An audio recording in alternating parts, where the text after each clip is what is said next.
Loss অ্যাঞ্জেলসের Pacific প্যালেস্টেস এলাকায় ভয়াবহ দাবানল ছড়িয়ে পড়েছে। এই অবস্থায় ওই এলাকা থেকে ৩০,০০০-এর বেশি মানুষ ঘরবাড়ি ছাড়তে বাধ্য হয়েছেন। আগুনের কবলে পড়ে অনেক হলিউড তারকাও ঘরবাড়ি ছেড়েছেন।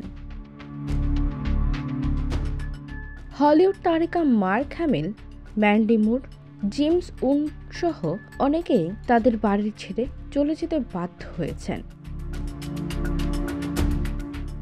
পরিস্থিতি এমন দাঁড়িয়েছে যে ঘরবাড়ি ছেড়ে যাওয়ার মানুষদের গাড়িতে ভরে গেছে রাস্তাগুলো। কেউ কেউ তাদের গাড়ি ফেলে চলে যেতে গেছেন, কারণ আগুন রাস্তার খুব কাছাকাছি পৌঁছে গেছে। অভিজ্ঞতার বর্ণনা দিয়ে হলিউড অভিনেতা স্টিভ গুটেনবার্গ বলেন, লোকজন তাদের গাড়ি রাস্তায় ফেলে যাচ্ছে, ফলে রাস্তাগুলো বন্ধ হয়ে আমাদের যেতে বাধা দিচ্ছে। নিজেদের এবং প্রিয়জনদের নিরাপদে সরিয়ে নেওয়াই এখন সবচেয়ে গুরুত্বপূর্ণ। লস অ্যাঞ্জেলসের প্যাসিফিক প্যালেস্টেস মূলত একটি উঁচু পাহাড়ি উপকূলীয় এলাকা। এই এলাকায় অসংখ্য হলিউড তারকার বাড়ি রয়েছে। দাবানল থেকে বাঁচতে এই এলাকার অসংখ্য মানুষ তাড়াহুড়োয় গাড়ি থেকে রাস্তায় ফেলে হেঁটে কিংবা দৌড়ে নিরাপদ স্থানে গেছেন।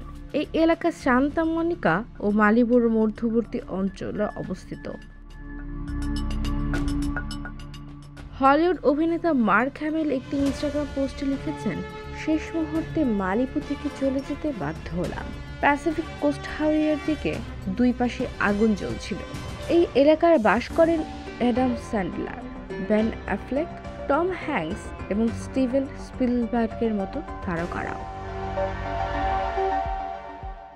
কর্তৃপক্ষ জানিয়েছে, প্রায় ৩০,০০০ বাসিন্দাকে নিরাপদ স্থানে সরিয়ে নেওয়ার নির্দেশ দেওয়া হয়েছে এবং ১৩,০০০-এর বেশি বাড়ি আগুনের হুমকির মুখে পড়ে রয়েছে। তবে ক্ষতিগ্রস্ত বা ধ্বংস হওয়া বাড়ির সংখ্যা ঠিক এখনো জানা যায়নি।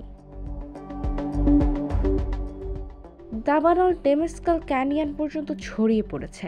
হাইকিং এর জন্য এলাকা খুবই জনপ্রিয়। শুধু তাই নয়, এই এলাকায় বহু মিলিয়ন ডলারের অনেক বাড়ি রয়েছে। প্যালিসেডস চার্টার হাই স্কুলেও পৌঁছে গেছে দাবানল। স্থানীয় অনেক হলিউড প্রোডাকশনের শুটিংয়ের জন্য হিসেবে সিলেক্ট করা হতো। হলিউড তারকা জেমস উডস তার বাড়ির কাছে জ্বলন্ত আগুনের একটি ভিডিও পোস্ট করেছেন। আগুন পাম গাছ এবং বাড়ির আশেপাশের ল্যান্ডস্কেপিং এলাকা দিয়ে ছড়িয়ে পড়েছে। তিনি লিখেছেন, ড্রাইভওয়েতে দাঁড়িয়ে আছি, যাওয়ার প্রস্তুতি নিচ্ছি। সবকিছু একসঙ্গে হারানোর যন্ত্রণা সত্যি গভীর। জানা গেছে, দাবানলের কারণে দুটি হলিউড সিনেমার প্রিমিয়ার বাতিল করা হয়েছে। IVTV, USA, new York.